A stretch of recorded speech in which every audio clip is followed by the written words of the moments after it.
My name is Angelo Lopez. I'm an editorial cartoonist based in the San Francisco Bay Area, and I have the honor and the great pleasure today to speak to a wonderful editorial cartoonist from Colorado, Jim Morrissey. Now, Jim has been doing editorial cartoons for the Colorado Sun since 2018, and he just started a wonderful podcast, Politics Inc., where he has conversations with other editorial cartoonists. So, thank you, and it's an honor to be speaking with you today, Jim. Oh, thank you for having me, Angelo. It likewise. It's a pleasure being on your show and getting to know you. So yeah, thank you so much. Oh, sure. And I later in our talk, we'll trade tips for each other on how Yeah. to do podcasts with other editorial cartoonists and stuff. So, Yeah. Well, I think we have the market on it. So yeah, we could only learn from each other for sure. yeah. So, okay. Let me maybe go ahead with our first question and stuff. What are your thoughts on last week's election results? No, it's so funny that this conversation happened within a week of the election. So I think it's been a mix of emotions. I think the early onset of the night of the election, it felt like it wasn't going to go to Trump. And then it felt like the seven swing states felt really one after another, like they were turning. So even that night, I kind of was prepared just in case. And I don't know. I think I've learned so much of, okay, do you really trust polls? Are people being honest with Yeah. polls anymore? And is that just an old metric of how we should not be determining elections or getting people's hopes up or making it seem like an election is going to turn because of this voter group, or people are mad in Puerto Rico, so that's going to turn the election. So I think there was a lot of things. I think the fact that like in '08 when Obama won, Twitter was such a factor in that.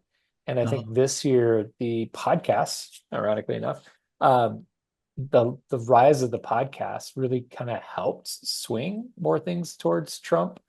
yeah. Um, This Joe and Rogan guy, I keep hearing his name. yeah, I don't know who he I is. don't really listen to him, so I Oh, didn't realize he was okay. I didn't realize he was a big deal and stuff. Yeah. Yeah, he has, and I did, because I was blown away with the numbers, but um it's almost like 11 million followers. So there was like something like, I Oh, I didn't forget know the, that. Oh, yeah, wow. so he's got like 40 million. The Trump show, which was 3 hours of him being on Rogan, 3 straight hours, had like 40 million views on YouTube. And I saw Wow. some breakout, and it said for a candidate to even have that many views or that many impressions, media impressions, that his one show alone, just being on for that live time for 3 hours, was more media eyeballs than the three major networks of Fox, MSNBC, and CNN combined. And it like Wow. dwarfed it. So I think that's the other thing, which media is important because we're newspaper people. Yeah. And the idea that a media like TV is even waning and that industry is changing and trying to go through this identity crisis. Um, I think it was a big eye opener for me of, oh yeah, a lot of things are changing in the Yeah. world right now. And I Yeah. think the way we I, interact with media and get information is drastically changing. I often feel like a dinosaur. You know what I mean? Because like if I the only way I learn things is from my nieces who are in their teens and twenties and stuff. So if it Yeah. wasn't for them, I would be more clueless than I already am and stuff. I mean, do you feel that way too sometimes? Because I didn't know about this and stuff. So Yeah, no, and it is like, I think every day again, I try to learn more in my vocation job. I work in advertising where sometimes I have to be on guard with what's happening with AI or TikTok or new yeah, changing social media platforms. So I know it from a maybe sometimes an outside looking in perspective, but I don't maybe understand all of how it works, but I appreciate it. Um, I try to at least, but it's just one of those things is having, having a kind of a frequency for the future of like what's next and just being curious about it, I think really helps sometimes. um, Um, but I do feel like this election was a good wake up call for almost like an old guard, new guard when it comes to how people are really getting their information and what's trusted in polls and the electorate and how it all kind of really nets out for how people take in factual and why people made the decisions they made during this election. I think that's the other fascinating thing because it wasn't just Yeah. all, white males doing it. Yeah, There a was significant young number of Hispanic, Latinos and yeah, yeah, Latinos, working class blacks and stuff. That's what yeah, surprised me and stuff. I didn't yeah, realize that he was making gains in those groups and stuff. But I see yeah, that's part of my obsoleteness and stuff in a way because I grew up in the my political formation was in the 80s when like Ted Kennedy, Jesse Jackson, the they had a lock on both working class and minority communities and stuff. And so I still have that sort of New Deal coalition mentality of yeah, where the working class were just, there was a time when they were sort of a lock on the Democrats. I think that yeah, bothers me is how did we lose them and stuff, And yeah. yeah, That's a great question because I do feel I've heard so many different, finger pointing conversations that Democrats are kind of coming to reckoning with. yeah, But I do feel like in a way, the one common thread is they've kind of neglected the working class and they kind of, I don't want to say completely neglected it, but I do feel like there's a lot of people, like even unions, who are typically blue and typically, yeah, Carter, Mondale, Obama, Clinton. yeah, You could see that kind of what about me mentality. And then when you realize inflation played a bigger part in this election than any other, yeah, you realize like, oh yeah, what people, you know, milk, bread, eggs, if those things are high, that really affects people. And it just doesn't affect them once. It's week after week after week. So I yeah, can see maybe those people being a little fed up with the cost of everything being yeah. what it is these days. It reminds me a little bit of the Carter years and stuff. Oh yeah, yeah. Yeah, Where yeah. you've got like you think, yeah, that's a great analogy where like I forget what did they call it back then? Stagflation. Stagflation, Yes. stagflation. Yeah, I Yeah. remember it very well and stuff because I was sixth grade. That tells you how old I am and stuff. So sixth, seventh grade, around the to Carter. My dad, my impression of Carter was influenced a lot by my dad. My dad thought Carter was a good person, but he seemed like he was way over his head and stuff. Yeah. And so Yeah. that was my impression of Carter because the Iran hostage crisis, inflation was what, 12%? I forgot how Mhm. high. And interest rates were 18. I forgot how high Yeah. it was, but it was pretty Oil high. prices were, yeah, oil shortages. I mean, Yeah, it and was stuff. People were just, in lines in the gas station, and but nobody questioned Carter's character. He was a good guy. It's just yeah. they weren't sure whether he had the political skills to, get us through and stuff. And then we got Reagan and stuff. So Yeah. yeah, And then you see Carter long term of that character didn't change, which is great. yeah, He yeah. wins, Nobel. I think he won a Nobel Peace Prize. I mean, he Yeah, yeah. And brokered a he's lot still of peace. alive. He's still Yeah, alive. like Yeah. 90. No, he's 100. I think Oh, he's he's 100. Oh, that's yeah. right. That's right. Oh my gosh. Yes. Yeah. Yeah. So, okay. Well, okay. Before we go on with politics and stuff, I just want to ask a few questions about your background. How Sure. did you get into editorial cartooning, and who are your cartoonist heroes and heroines? Yeah, I think, before the World Wide Web, there was the library if you wanted to go explore anything and find anything beyond just your neighborhood. And I just remember, going there in the summertime and getting books. And I was really drawn to the 741 Dewey Decimal Yeah, yeah, System. yeah, yeah, Yeah. And I'd always find like my favorite cartoons like The Far Side yeah. or Peanuts, Charlie Brown, Snoopy.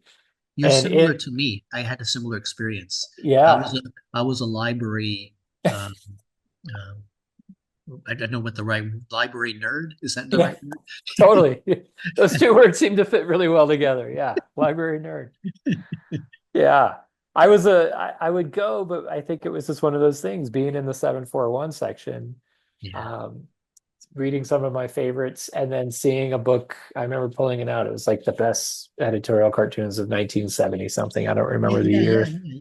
Yeah, but I remember seeing guys like Gerald Ford and Jimmy Carter. I didn't know who they were, but just the Mhm. character shapes, and page after page after page were these caricatures of politicians and people, and in one image it was like telling a story. And I just love the line work and the cross hatching. Yeah. And I think that was the moment I was like, I don't know what this is, but I really want to see what, I want more of this. And so um from there, I remember doing a class project in seventh grade.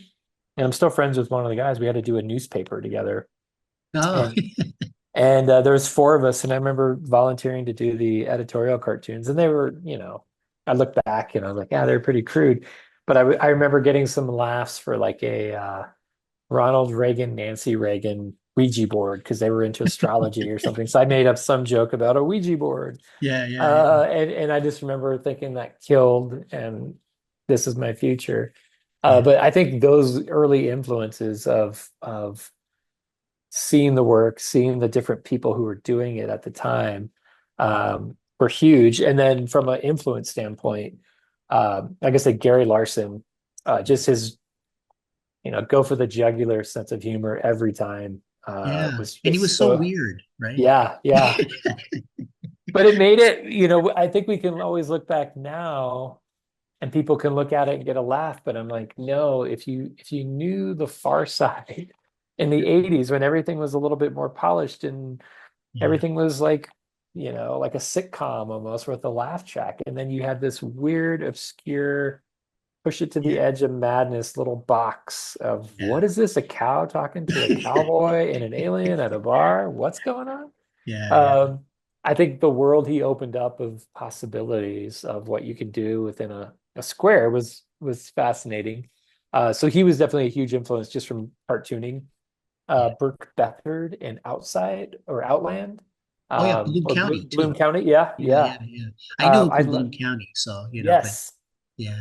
I found him I discovered the Outland, and then I made my way back to Bloom County, and I was like, Um, oh, this is the genesis of it. Yeah, so yeah. those two were like my big comic strip. And then political cartoons. We had a great political cartoonist here in Colorado growing up, Mike Keefe. Oh yeah, And yeah. yeah, I went in high school, took a bus down to the Denver Post at the time, where he was the editorial cartoonist. Oh, you met him? Yeah, I was like, Wow. I don't know how you get the phone number. Hey, can I leave a message? Again, pre-internet, and took the bus down, met with him like on a Friday, and he was doing Yeah. the rough sketch, and then he inked it, and Oh, wasn't so you saw him doing it. I saw the whole Oh my process and I was gosh. mesmerized. Yeah, and it was just so it still sticks with you. And Yeah. at the end of it, he showed it around to the newsroom and everyone's laughing, and it was about George Bush. Yeah. And then he made a he gave made a copy and then wrote a little note on it for me. And I remember going, "Oh, this doesn't come out till Sunday, and I have it on a Friday." And just it was again one of those moments where you're like just more confirmation of, yeah, there's something about this. I don't know what it is, but I think this is my future. I think I want to do Yeah. this more. Yeah. Yeah. So those were kind of like the culmination of like big influences early on in my life. Cool. Cool. Yeah. So, oh, okay. Well, okay. Question of craft. This is sort of a cartoonist nerd question. Okay. Um, how do you do your cartoons and what's your schedule? Yeah. Um, I do my cartoons. I usually start out with like a scrap paper, like old computer paper that's in the recycle bin. I'll take it out, put a Yeah. binder clip on it, and I have a awesome like mechanical pencil my wife got me.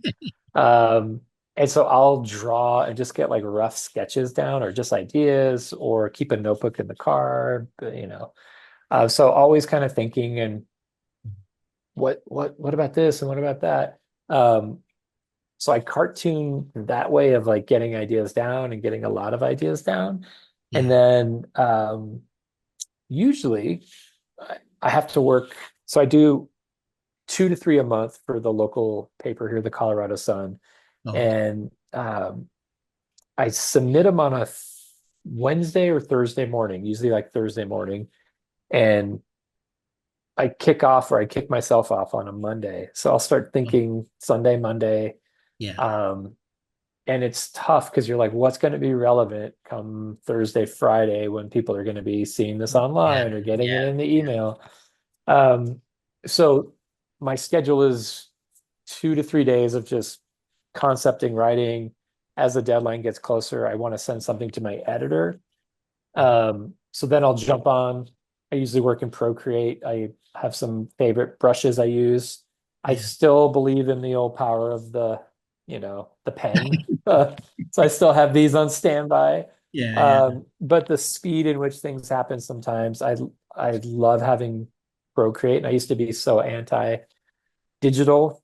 Yeah. But I love the speed of it, and I love just it's the same gratification. Um, so I'll work on three-ish, and I'll send them over to the editor saying, hey, here's my point of view on option one, two, three. Let me know any watchouts, any issues. Oh, Because I know I'm working for a paper too, so I always want to be respectful for the editor, the yeah. staff, um, and just make sure there's no watchouts of, oh, can't say this, or not even you can't say this. They give me tons of freedom, Yeah. and I really appreciate the autonomy. But Yeah. I love just bouncing it off someone, hearing it through their ears, their eyes, seeing, oh, is this right? Does this feel, right or wrong? Yeah. Um, and then, That's a wonderful relationship.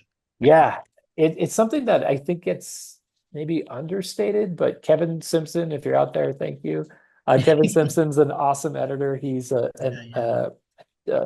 Throws Pro. He worked at the Denver Post for many years, and he's been an awesome co-collaborator with me on this because he brings up so many good points of view. Yeah. If I really love something and I'm showing like a poker face, what do you think of this one? He could bring up a point that would be like, well, Yeah. you got to be careful because this could be misconstrued if you do it this way. Yeah. Um, but I do feel like, and you know this too, the homework you do as a cartoonist of reading, checking your source, triple checking a source, making sure Yeah. there's no um, quote like the article you read wasn't fake news, if you will. I Yeah. think it's like, how do you find something that's vetted in a certain way? Yeah. And I always then, try to do at least 3 or 4 articles and stuff, oh yeah, just to read and stuff, and make sure that different articles had pretty much, they may not agree always on the opinion, but they agree on the facts and stuff. yes. No, Yeah. and I think that's just it. And it's I don't want to say harder. I think it's just you're pulling different sources Yeah. from all these different desperate places and trying to tie a knot of like, yeah, that's a story I can, it's an interesting angle. I think of the person who's gonna pick this up and read it or go online and read it.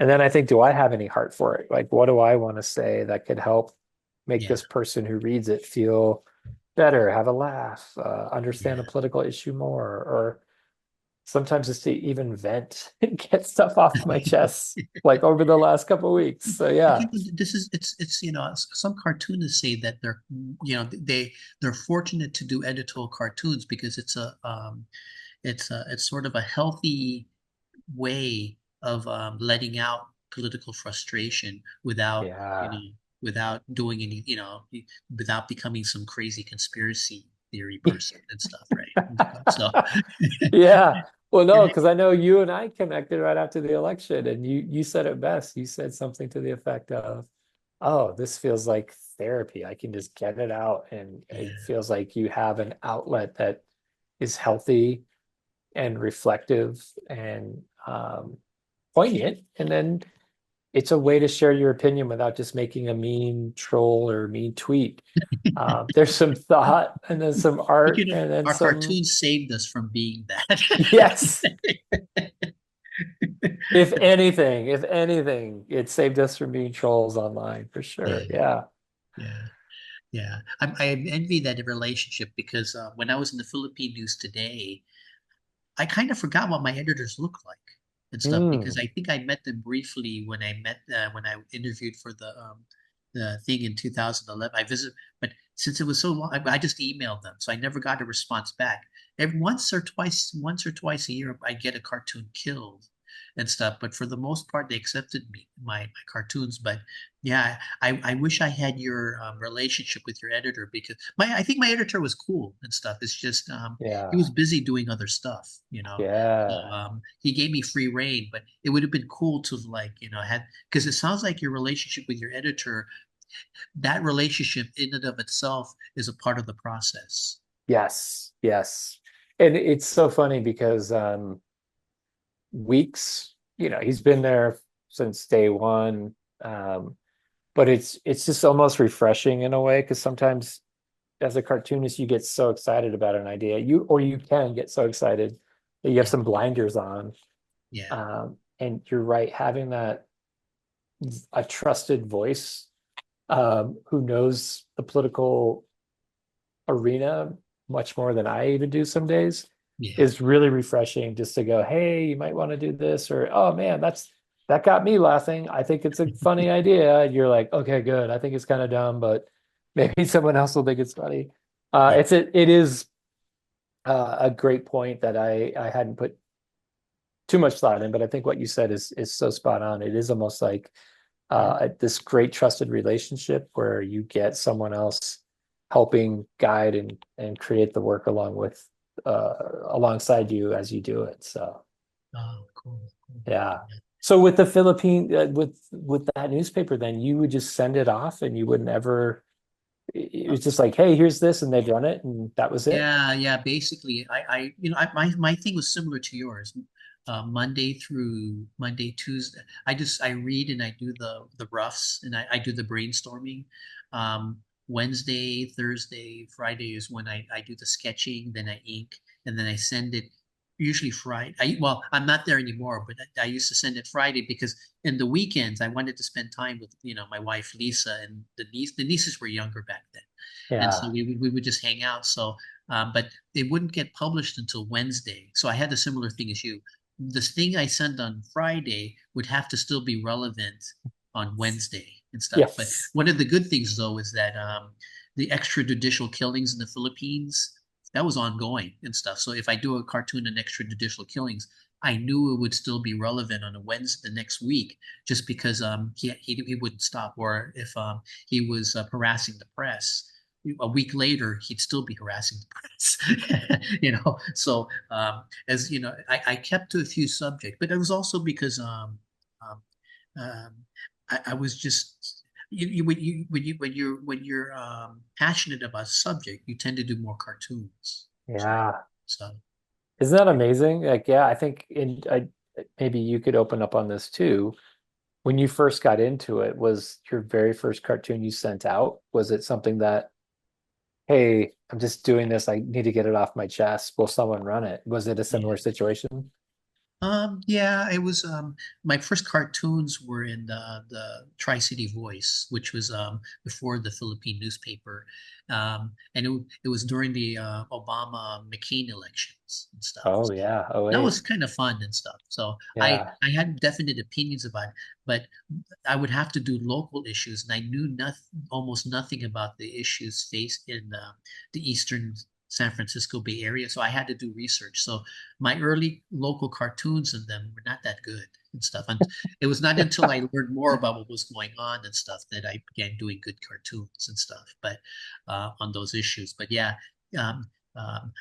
for me, unless I have a strong opinion about something, I don't do good cartoons and stuff. So Yeah. It's hard to you're right. It's hard to manufacture passion.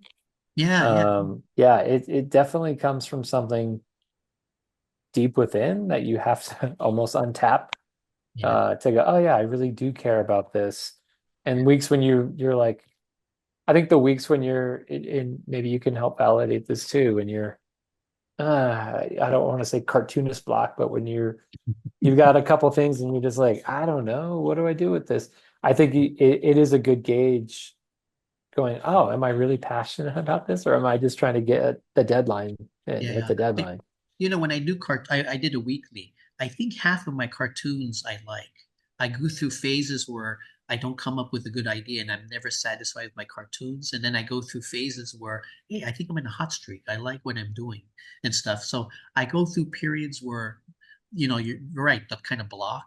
But then I go Yeah. through, and throughout the year, it always happens and stuff where like, gosh, these 5 cartoons I just did, I really don't like. But then later on, I go through phases where I start liking my cartoons again. I think I'm sort of, I'm not consistent in my quality Hmm.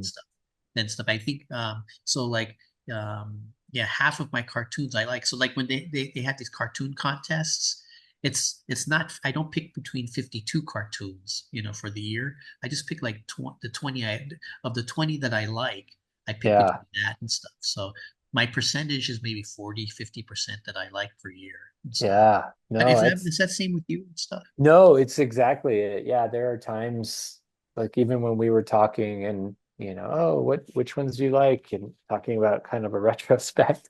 Yeah. I went back and I was like, oh, did they print that? How did this one get, how did I get that one out? Because you forget when you look back, and then I think there are times when you look at one, you're like, okay, wow, like I like that one a lot. Wow, that was great. What happened? What was I going through during that? Like the strokes I was drawing and the Yeah. character I drew or um but you're right, it's almost like baseball. Like I'm Yeah. happy batting 200, 250 Yeah. with Yeah. things I like. But again, it's like uh getting it out is part of it and liking it, that takes a back seat to like what's the right thing to say for me. Yeah. Yeah. Oh well. Oh, okay. Well, here. Yeah. Let me ask something. Now, well, for me and stuff during this political climate and stuff, I deeply worry about the polarization in this country. Um, how has polarization affected Colorado? And do you have any hope that we can bridge some of these political divides? I mean, especially now that Trump is president and stuff, or Yeah, no, it's a great question. And I think this is the one I was kind of circling back and forth on of like, oh man, where are we right now? How did we get here? yeah, And where do we go from here? I think for me, the thing I will say I like now that the election's over is it felt like the days leading up to the election, there was so much tension and so much um nervous laughter yeah, almost everywhere yeah, I went when you brought it up. And Colorado is a pretty blue state. So the day of the election, talking to coworkers, people at the street, people you talk to, there was a sense of angst of like this nervousness that no one kind of wanted to really address because it was like yeah, today's election day. Um, I I I hope, I really do hope that the worst is over. I hope that the biggest drift is already gone and now we're going to start coming together. I'm an eternal optimist, by the way. oh, So I do hope that the worst is over and that this could bring about healing right now. I think the trick and the issue at hand right now is, well, you had someone who ran and had a lot of misogyny, a lot of racism, even a little or a lot is still misogyny and racism in their stump speeches and in their crowd or conversations with the people at the events he was at. So you look at that and you have to just think, okay, was that just a trick? Was that just something that he said anything to get in because he wanted to get in so bad? yeah, But people still voted for that. And I think that's the thing we just can't lose sight of is people still voted low morals, high what's in it for me of like tax breaks or this or that, or, I don't want to be looked at as weak. Oh, I guess for me, the biggest concern is, yes, I hope we're healing as a country and we're getting back to a better, more civil place. yeah, Um, and maybe people needed this sense of humility to go, oh, someone can win, even though they say these things and do these things. Um, they can still win. They can still take the highest seat in the land. Yeah. So I hope it's an eye opener, but I just have a sense of caution of, okay, are we going to get what we deserve now? Are we going to get Yeah. even more crazy things? And could it, and again, I'm always an eternal optimist. For me, I'm kind of, I'm thinking I'm going to probably oppose the worst of Trump's policies, but on the same time, I want to be able to reach out to those voters who voted for Trump and stuff, and how to, you know, I think you're right. They didn't, if they voted for him and stuff, part of it is if they lost faith in the Democrats, we're going to have to find ways of regaining that trust. But Yeah. also, my thought is, how can we reach out to? This has actually been my thought for the past since 2016. How do we reach out to the Trump supporters while fighting back against the racism and misogyny and the Yeah. bigotry from some of the more extreme segments of the Trump, of the Trump supporters and stuff. How can we do both and stuff? I think it's possible, but I really don't know how and stuff. But yeah, I think part of it is humility. I think Hmm. one of the things for me is on a personal level, even though I'm liberal, I used to have conservative friends and stuff, and the loss of some of those friendships hurt and stuff. And I'm Yeah. wondering on both a personal level and on a national level, I'm sure there are families got torn apart during the Trump years. Um, you know, Yeah. you know, parents against children, or former best friends whose the friendship broke up because of political differences. I think there's the personal healing between relationships, and then there's the healing between communities and stuff. I don't really know how to solve that, you know. Yeah. Yeah, so Yeah. yeah, No, that's such a great, eloquent way of putting it, because you're right. I think there is a sense of humility. Um, I even look at the contrast of when Saturday Night Live back in 2016 when Trump beat Hillary. yeah, The opening act was Kate McKinnon playing Hallelujah on the piano. And it was like, okay, how are they going to turn this into a joke? And it was just like, that was it. It was all yeah. doom and gloom and sad. And then my wife showed me the cold opening from this week's Saturday Night Live, where Oh, all of them were like, Trump won and da da da da da. And they were all all the actors were out there being themselves, but they said, don't worry, we really support you. So they were all act like the joke was like, we love you. We were just joking, you know? yeah, So yeah, I think you're right. I think there's a big sense of humility for people who are like, oh, it's blue or else, whether it was Biden or Kamala, it's like it doesn't matter. It's got to be. I think there's a sense of the popular vote and electoral vote. yeah. By that happening, I think it made them realize, like, oh, wait a minute, am I living in a different? I've always accused Trump people of living in an alt universe. Am I living in an alt universe? Okay. Uh, Welcome back, and we've been having technical difficulties. Our talk during our talk, our Zoom has been freezing up and stuff. So if the video seems a little disjointed, and that's why. I think California, we might be hitting our first storm. So, but yeah, I just wanted to ask you and stuff. You've just recently started a wonderful podcast, Politics Inc., where you talk to other editorial cartoonists. What inspired you to do this podcast, and what have you enjoyed about it so far? no, thank you. I think one of the big reasons, or one of the things that inspired me to do it was heading into 2024. I just knew it was going to be a very topsy-turvy year Yeah, for politics as we're seeing it unfold.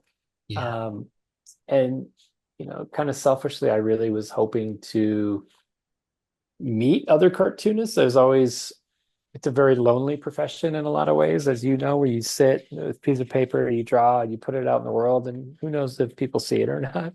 yeah, And so I just thought this would be a great way for me to meet other cartoonists, see people who are doing what we do, yeah, and kind of understand what makes them tick and why this is kind of an important medium and why it does matter, and I don't want to see this go away. So I almost looked at it like it's a time capsule Yeah, of the year of 2024. Here are the people who I've met on this journey who are doing what I love doing, and I love viewing, and I love understanding. yeah, So me, it was just more of a sense of curiosity that kind of led the way yeah, for me to do it. Like numbers, whatever. I'm not good at drawing up, beating the drum to have people to come watch it. I think I want to share it with the people I can, and I probably should do a better job promoting it. But also when I saw yours, I have to say, I was like, oh, someone is doing this, and I loved your format, and it was inspiring to me to see the way you were going about it with meeting with several cartoonists at once and almost making it like a round table. I thought that was a really great format. yeah, Um, and and I hadn't seen anyone else other than you do it. Maybe Daryl Cagle had something. yeah. But I just thought, well, I kind of want to do this myself just to see what I can do with it, and then just have fun and meet people and meet great empathetic artists like yourself and get a better understanding of different points of view. So Yeah. Well, what I like about your podcast is it's a very conversational style. You have a very good way of, I don't like the slideshow way of doing cartoons where you have a yeah, slideshow and then the cartoonist describes the slideshow because it seems stiff. I yeah. like you have a good way of relaxing people so that it's a more the give and take of a relaxed conversation. You're very good at that stuff. And that's one Oh, of the things I enjoy and stuff. So that's really thank you. cool and stuff. So yeah, I think you're another cartoonist who does that was what's his name?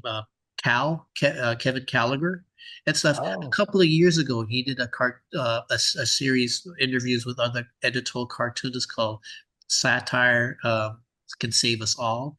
It was good, but it didn't last that long and stuff. I was always kind of sad. It only lasted yeah. like 10 episodes and stuff, but I'm hoping you last for a while and stuff because Thanks. you know, um how you've done what 4 or 5 right now, right? I think, yeah.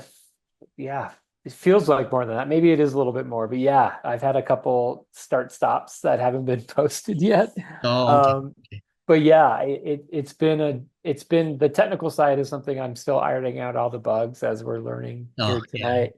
Um, but yeah, the conversations, I always leave so inspired and so in such admiration of the people like yourself, Clay Jones, different people, Corey and Alan R. Brooks, just so many different people with different points of view, and understanding again why they're in it too. So it does in a way make it feel like I'm not the only crazy one who thinks there's something to this whole thing. I still think it's fun and I love seeing other people have fun with it. So it is good validation. And I remember I had a good friend of mine over coffee back in January, and Yeah. I kind of floated the idea, I'm thinking about doing this. And he's like, you got to do it. And I was like, yeah, yeah, yeah. And he's like, no, I just watched a 3 hour documentary on Helvetica typeface. He's like, and I was mesmerized, or something. I don't know if it was 3 hours. The point is, he's like, there's something for everyone. And Yeah. whoever you're doing this for, if you're doing it for yourself, that's all that really matters. And I thought that was such great advice. So as I did it, as silly, that little voice in your head, you're like, oh, this is silly. What are you doing? And it just kind of dissipates when I get into the conversations with other cartoonists and just learn the craft and the points of view. So And yeah, it's neat to just talk to other cartoonists, right? Does your inner nerd come out? totally. Yeah, Especially that's the when I'm same. That's with talking me and about like stuff. my favorite pens. I'm like, oh, this is my favorite pen. Here's why. Yeah, yeah. Yeah, that's the way I feel. It's like my inner nerd comes out and stuff, and but I don't mind because I'm talking to other nerds and stuff. Exactly. I'm talking to Exactly. my people and stuff. So okay, Ah. you talked about how about marketing. How do you how okay some the person looking at this video. How do we find you know your podcast?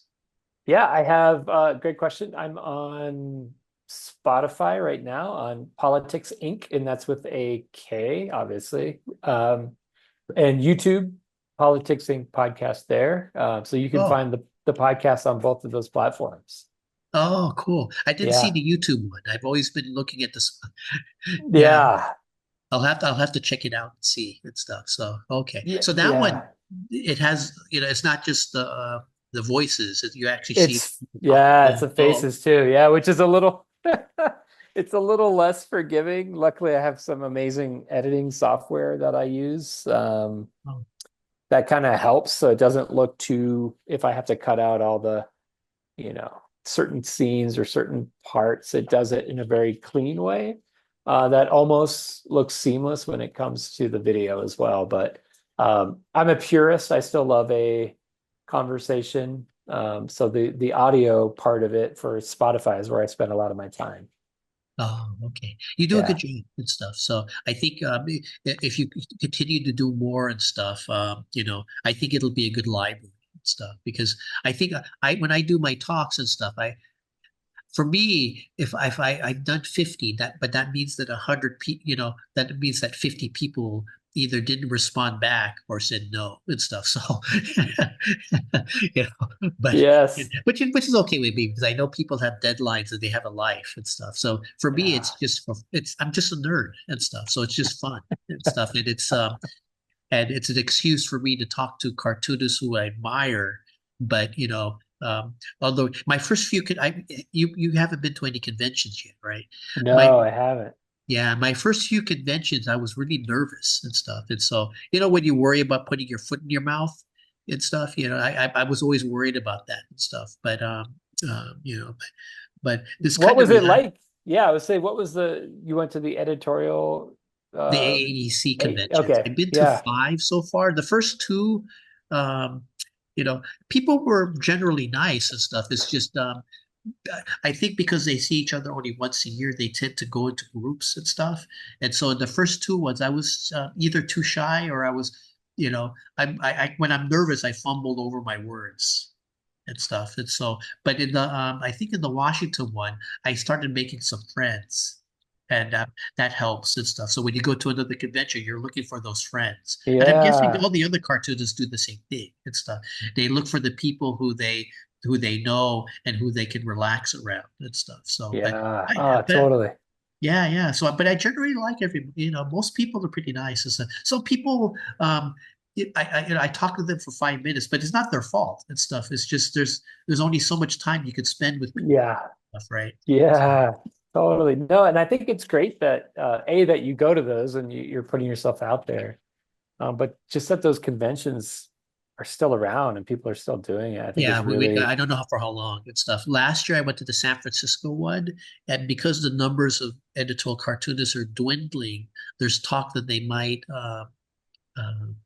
merge with what's the the National Cartoonist Society? yeah, Is it the NCS, if yeah, if yeah. things get if the numbers keep on shrinking and stuff, they may merge with that. But that was just talk. I'm not sure how far that went and stuff. But that was one of the items they discussed, and it was the San Francisco one. I can only go to the ones that are near me right now because I'm caregiving right now. So Oh, yeah, so I can't go too far away from where I live and stuff. But um, yeah, it was fun and stuff. But yeah, I think one of the issues is that there's this general sense of dread. Because they're worried about losing their jobs. They're worried about whether the editorial cartoonist profession will survive and all that stuff. But yeah, I'm curious. I was going to ask this later, but I might as well ask it now since we're in that yeah. subject. Do you have an opinion on how okay, well, first, for the past few years, the editorial cartooning profession has been struggling as newspapers have struggled. Do you have an opinion on how the editorial cartoonist profession might evolve as it unmoors itself from the newspaper? Yeah, it's that's a great question because I think that's in the back of so many people's minds, Yeah, especially if you're not connected to a newspaper. I yeah. think the thing that gives me hope is things always happen somewhat in cycles, Oh, and okay. I do feel like the craft of what we do and what editorial cartoonists do um, it just needs to show up in maybe different ways. I think we've been so stuck that it has to happen one particular way for it to only happen. Yeah. I think that's the tricky part. As we're seeing, as we talked at the top of the podcast, the way podcasts in general are taking over from where people are getting their source of media and news, and Yeah. it's the same with how movies, people going to a theater are going down. Yeah. I think there's a certain sense of coming to terms with old ways aren't always going to be around, which is sad in one regard, but also exciting. And I think as an editorial cartoonist, I would just say we have to embrace new medium like TikTok, Yeah. whether it's like drawing. Clay Jones does an amazing thing on his Yeah. YouTube channel where he does this 30-second. So I think there's just different ways, and I think if you're good and you have a great point of view, um, it will happen, and people will see your work. And I think it's just whatever the goal is of what you're doing. If it's to be in a shiny newspaper like the Washington Post, New York Times, like if it's those goals that are tied to a name or tied to an institution, I think this is maybe time to rethink what that looks like. If Yeah. it's to share your craft and your point of view on a thing, that could be graffiti on a wall, on a subway, Yeah. or that could be so many different ways. So I think it's just like how we as cartoonists want to express ourselves. I think it's a bigger palette than ever, and we shouldn't be disappointed that the one place that used to showcase our work could be going away, or could be looked at in a different light. I Yeah. think we just need to look at different opportunities or different mediums to express ourselves. Yeah, I think part of it also is that since so many editorial cartoonists are older and stuff, there's not many editorial cartoonists under 30 and stuff. So Yeah, I would assume that a younger editorial cartoonist would be able to think out of the box because they're not so emotionally tied into an older way of thinking. I think one of the problems I have, even though artists are known as being thinkers outside of the box, sometimes we think we have sometimes in certain ways we have difficulty thinking out of the box. I know I do and stuff just yeah. because I'm old and decrepit and stuff. But I think part of it is like if it wasn't for my nieces and my wife, I would be clueless on a lot of things and stuff. But like with TikTok, I always thought it was just a thing for people who want to show dance moves and stuff. But I guess there's Yeah, more to it than that, right?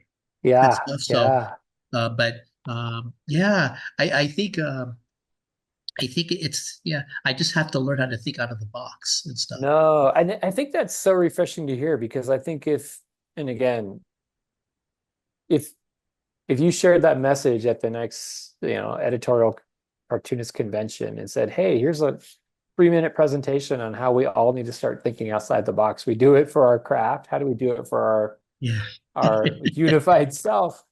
I think that could be an interesting way to get people thinking beyond just it's got to be tied to a newspaper that kind of reflects my views, lets me play.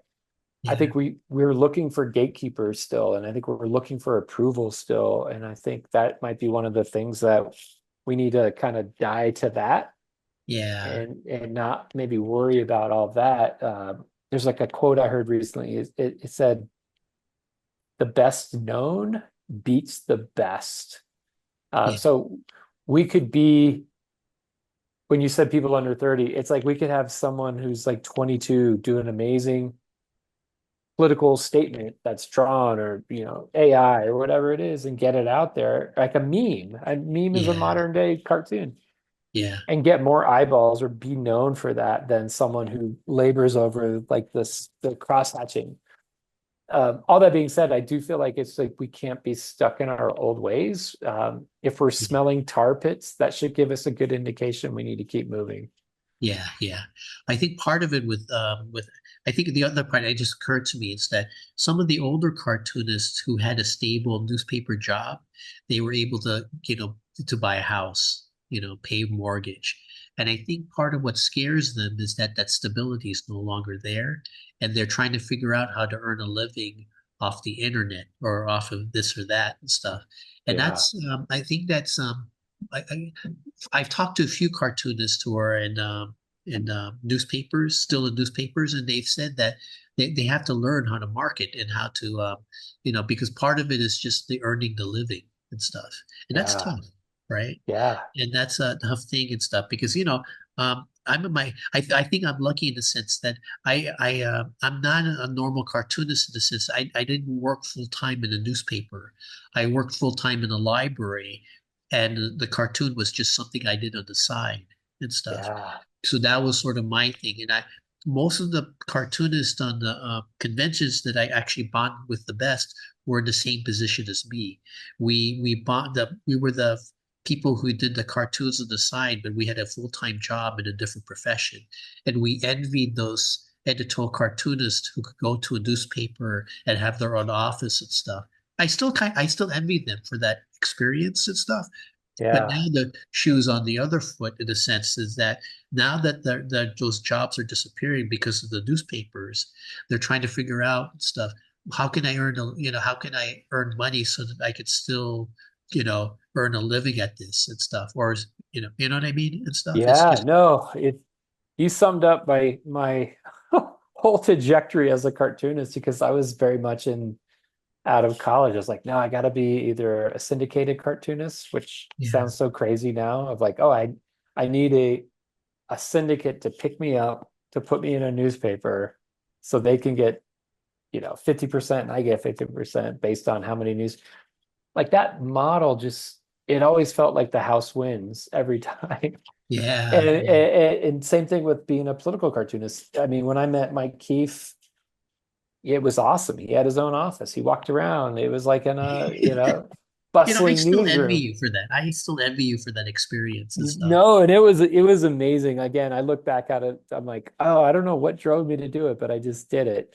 Yeah, But you're right. I think when I got into it too, I don't want to say I settled, but I took a job in advertising to help me get better. I was like, oh, I'll work in advertising. It's still creative. I work with creative people. yeah. But man, one day I'd love to be sitting at a newspaper desk, working for, in a newsroom. That's the Um, dream. Yeah. yeah, and I think that you're right. Having that, seeing the people who I've always admired who had that profession, um, and to see how it's flipped, it's like, oh, maybe it's a good thing that I learned a skill set or I did this other thing, and I was still able to sharpen my axe every day and work on a cartoon and get it here, there, or anywhere just to get it out of me and onto something.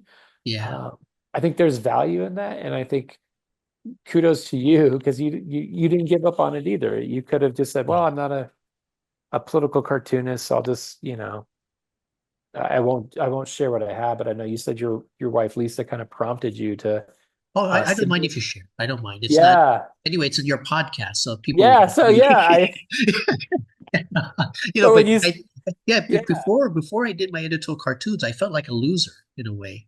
But when Lisa persuaded me to do the to try out for the editorial cartoon, um, it was mostly just a boost for my self-esteem and stuff. Mm, That I may not be earning money and stuff, and I may, much money, and I may not, my stuff are not in lunch boxes and stuff. I was thinking I'd be Charles Schultz, but that didn't happen. But yeah, just the fact that I was still doing art, that was enough, because yeah, I knew when I was in college, I knew some arts, fellow art classmates. They are a lot better than me, but they're not doing art anymore.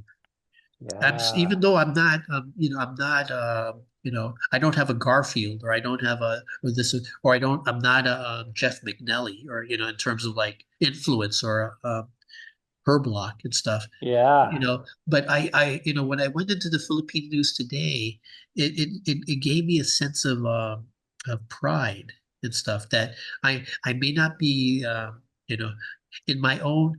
I think you create whatever meaning in your life, right? You know,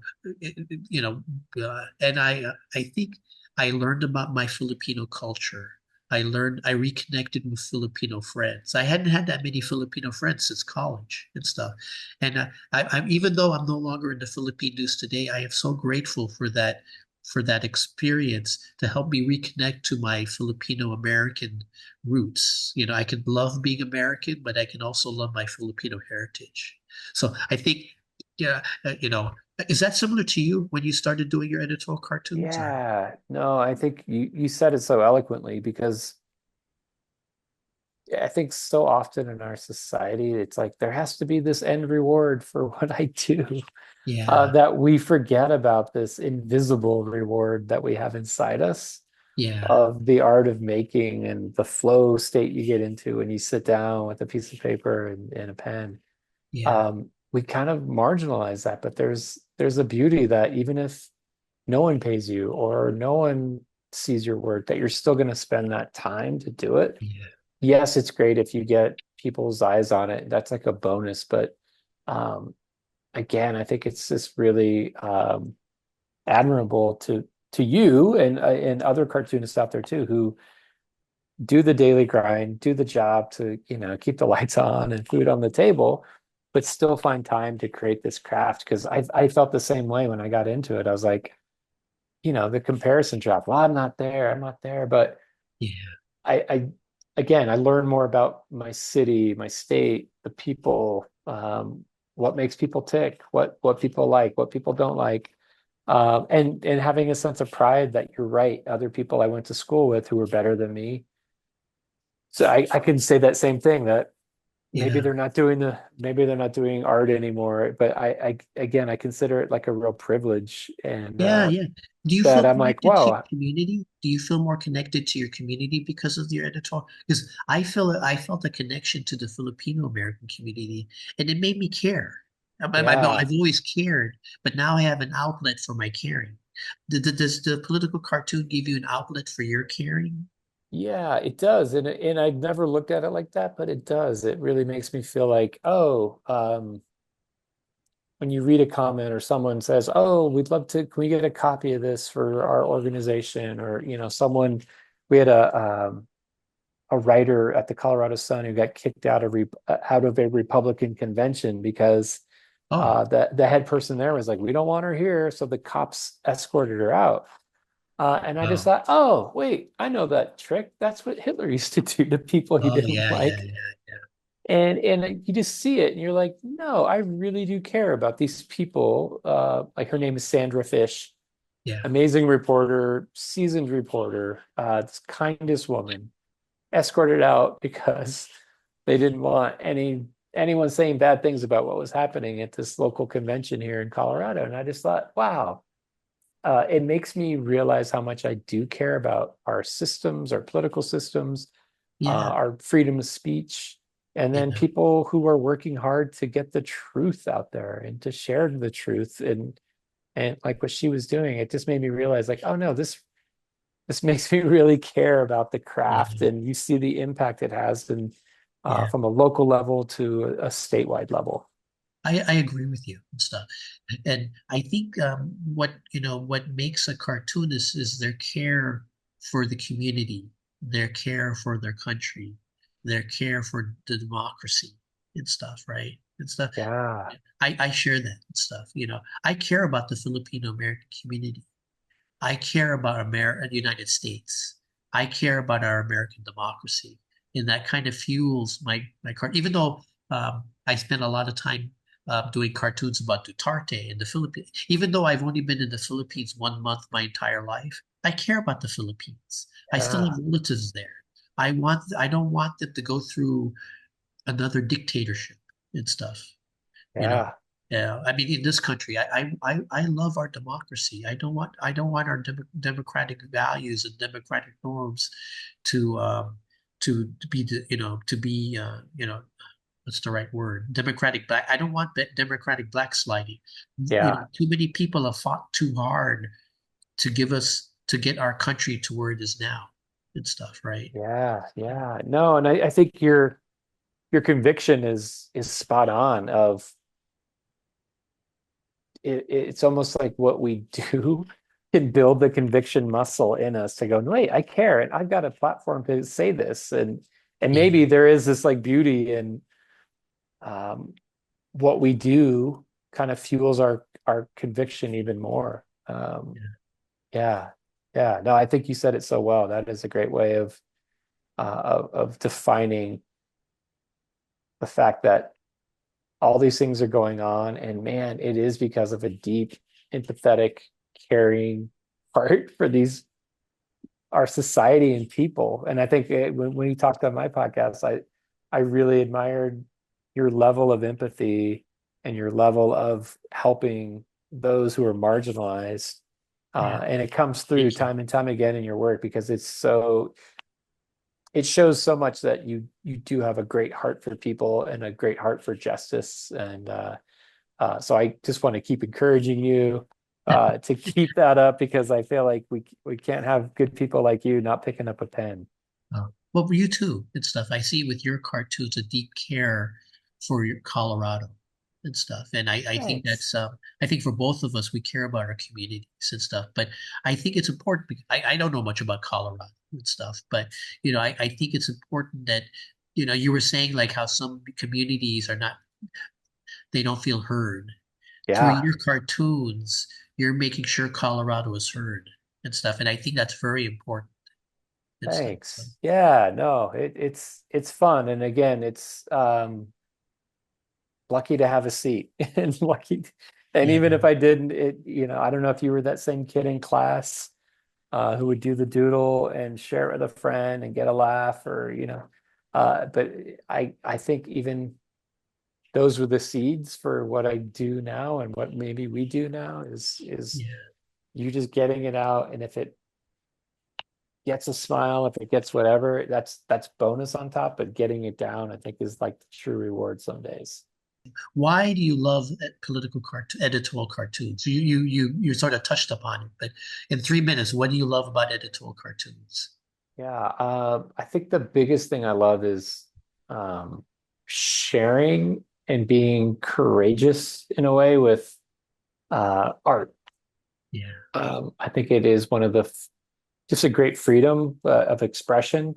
And cartoonist always feels a little squishy and cute, but I think art is a good way. Like I love Ralph Steadman and the work he's always done over the years, and just his wild the way he pushes the edges, and he's just um, to me, I just love that it could still be an art form that has courage, conviction, and a great point of view to help maybe inform and change someone's mind. And if at the very least makes you feel better that you're not that trolling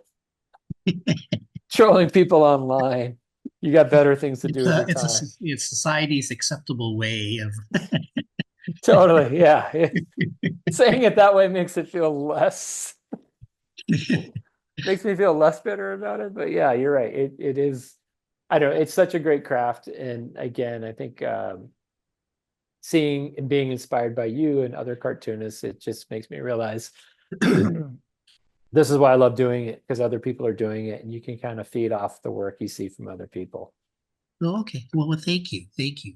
Um, we made it just in time. It's a minute and 30 seconds left, or 40 Great. seconds left. So, yeah, I wanted to thank you and stuff. And I encourage everybody to visit Politics Inc. and stuff on Spotify and on YouTube and stuff. And send me the link so I can Yep. actually put I can put it in the video so they can just get it. I'll put it also in the description and stuff. Oh, that'd be great. Yeah. Yeah, yeah, yeah. You do a great podcast, and I highly recommend it and stuff. So thank you. Thank you. Yeah, thank you for having me, Angela. I really appreciate it. Again, you're such an empathetic creator and a great human being with a huge heart for justice. And so keep up the great work.